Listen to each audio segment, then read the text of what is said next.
अस्सलाम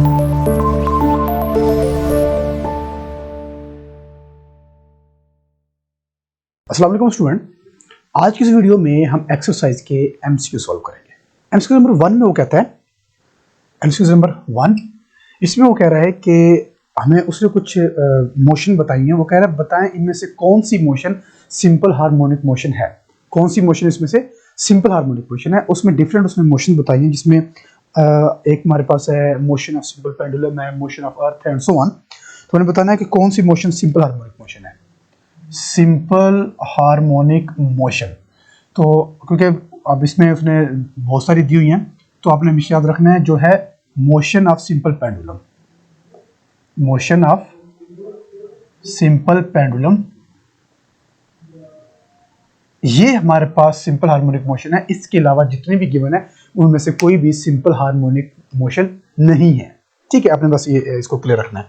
MCQ number 2, MCQ number 2 में वो कह रहा है कि हमारे पास एक सिंपल पेंडुलम है और अगर उसके मास को हम 3 टाइम इंक्रीज कर दें, वो कह रहा है बताएं उसके टाइम पीरियड पर क्या इफेक्ट होगा। वो कहता है कि सिंपल पेंडुलम है, उसके हम मास को 3 टाइम इंक्रीज कर देते हैं by increasing mass of bob by 3। वो कह रहा है टाइम पीरियड क्या चेंजिंग होगी, टाइम पीरियड में क्या चेंजिंग होगी। चले जी, पेंडुलम की बात हो रही है, सिंपल पेंडुलम। इसका टाइम पीरियड का फार्मूला होता है T = 2 पाई L/G। ये फार्मूला होता है सिंपल पेंडुलम का, ठीक है, L/G।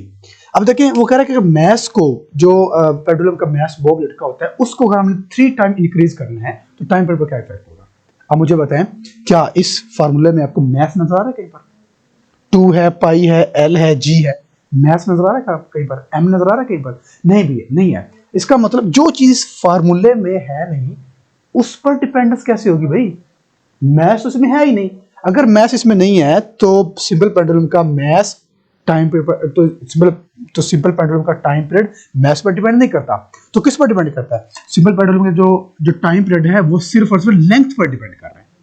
ठीक है, लेंथ है, मैथ नहीं है। इसीलिए हम कह रहे हैं कि मैथ चाहे हम 3 फैक्टर्स के बजाय हम 6 फैक्टर इंक्रीज कर दें तो टाइम पीरियड चेंज नहीं होगा। तो हम कहेंगे टाइम पीरियड रिमेन सेम। ये चीज याद रखनी है आपने, टाइम पीरियड हमारा सेम रहेगा, टाइम पीरियड चेंज नहीं होगा। क्यों? क्योंकि सिंपल पेंडुलम का जो टाइम पीरियड है वो लेंथ पर डिपेंड करता है, मैथ पर डिपेंड नहीं करता। तो जिस चीज पर डिपेंडेंस ही नहीं है वो चाहे इंक्रीज हो डिक्रीज हो जो भी हो, क्वांटिटी हमारी सेम रहेगी। ठीक है, चलिए एमसीक्यू नंबर 3। एमसीक्यू नंबर 3 में वो कह रहा है कि which of the following device can be used to produce both transfer and longitudinal wave.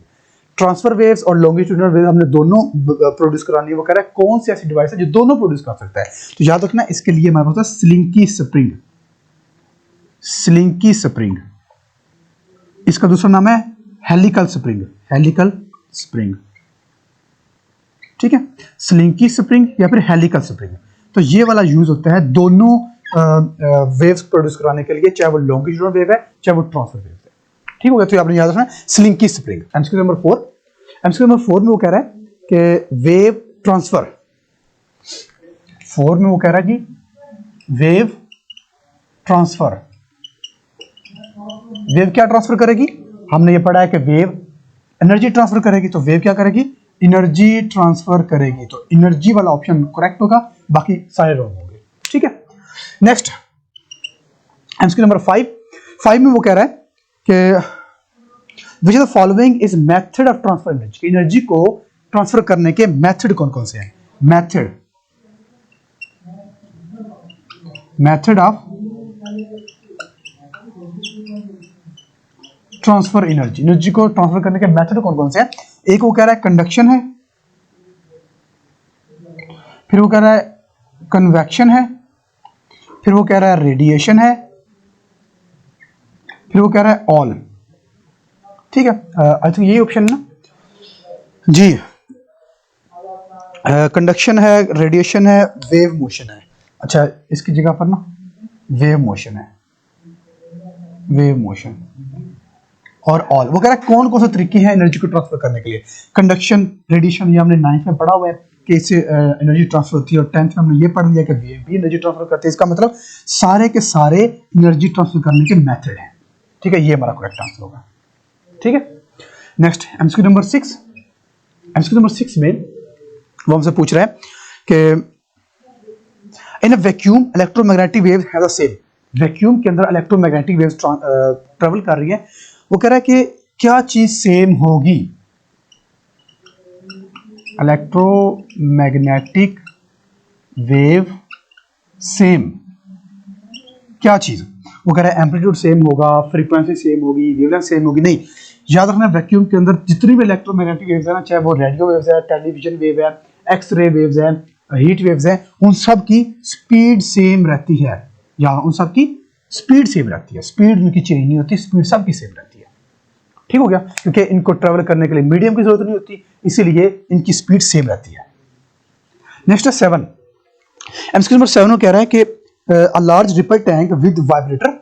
एक रिपल टैंक है, वाइब्रेटर वाइब्रेट करता है, और उसकी जो फ्रीक्वेंसी होती है, फ्रीक्वेंसी जो है वो है 30 हर्ट्ज, और जो वेव्स प्रोड्यूस होती है, नंबर ऑफ वेव्स जो प्रोड्यूस हो रही है n, वो 25 है, और जो डिस्टेंस ट्रेवल करती हैं वो 50 सेंटीमीटर का डिस्टेंस ट्रेवल करती है। अब वो कह रहा है कि बताएं वेव की स्पीड क्या होगी। अच्छा, एक चीज याद रखें, जो हमारे पास ऑप्शन है ना वो सेंटीमीटर में है, सेंटीमीटर पर सेकंड, तो इसलिए हमारे पास जो डिस्टेंस है वो सेंटीमीटर में है, तो इसको हम सेंटीमीटर में ही रहने देंगे, क्योंकि हमारे पास जो आंसर है वो भी सेंटीमीटर में है। अगर आंसर हमारे पास मीटर में होता ना तो इसको हम मीटर में कन्वर्ट कर देते हैं। ठीक है, अच्छा, अगर स्पीड वेव की स्पीड मालूम करें तो v का फॉर्मूला हमें पता है। दो तरह के फॉर्मूले होते हैं, एक होता है d/t और एक होता है f लैम्डा।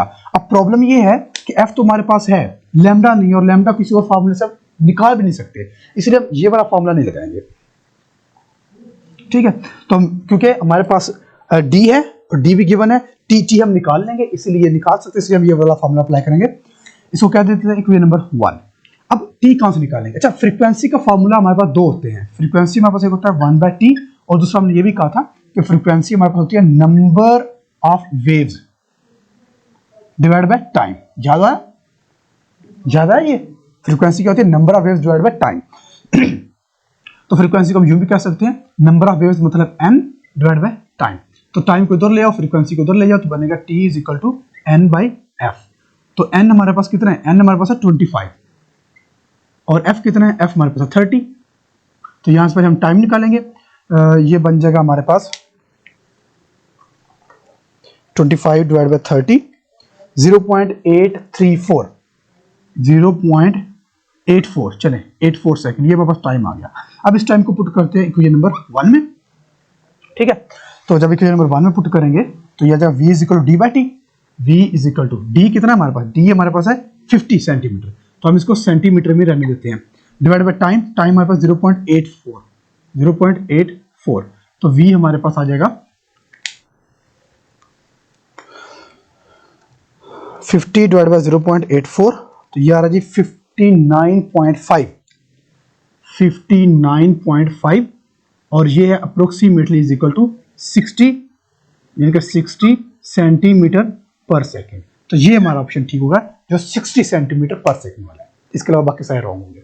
ठीक हो गया, चलिए जी नेक्स्ट। एमसीक्यू नंबर 8 में वो कह रहा है कि which of the following characteristic of wave is independent of other. वो कहता है कि वेव है। एमसीक्यू नंबर 9 है हमारे पास, 9 है या 8 है, 8 है। एमसीक्यू नंबर 8 है। वो कह रहा है कि हमारे पास वेव है, उसकी कैरेक्टरिस्टिक किस पर डिपेंड नहीं करती। तो वेव का हमने फार्मूला पढ़ा हुआ है, वेव का फार्मूला क्या होगा, v is equal to f lambda. अब आपने ये याद रखना है। अब ऑप्शन हमारे पास है, वो कह रहा है जी एम्पलीट्यूड, फ्रीक्वेंसी, वेवलेंथ और क्या गिवन है, स्पीड। अब जो वेव में दो चीजें हमारे पास हैं, एक फ्रीक्वेंसी भी है, एक वेवलेंथ है और स्पीड है। तो फ्रीक्वेंसी भी है, वेवलेंथ भी है, स्पीड है, तो ये तो इन पर डिपेंड कर रही है। तो जो चीज इसमें नहीं है ना वो इंडिपेंडेंट होगी, तो वो हमारे पास है एम्पलीट्यूड। ठीक है, तो एम्पलीट्यूड इसका राइट आंसर होगा। इसके बाद हमारे पास एमसीक्यू नंबर 9, और एमसीक्यू नंबर 9 में वो कह रहा है कि हमारे पास जो वी एफ और लैम्डा का करेक्ट रिलेशन कौन सा होता है। रिलेशन हमने बताना है कौन सा है,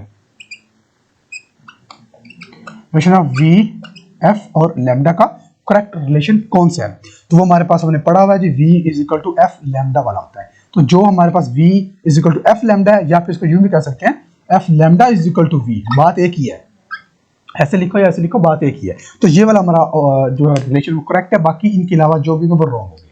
ठीक हो गया। तो ये थे हमारे एमसीक्यू जिसको हमने अच्छे तरीके से सॉल्व किया। आई होप कि आपको तमाम एमसीक्यूज की अच्छे से अंडरस्टैंडिंग हुई होगा। नेक्स्ट लेक्चर में हम इसके शॉर्ट क्वेश्चन स्टार्ट करते हैं। Thank you.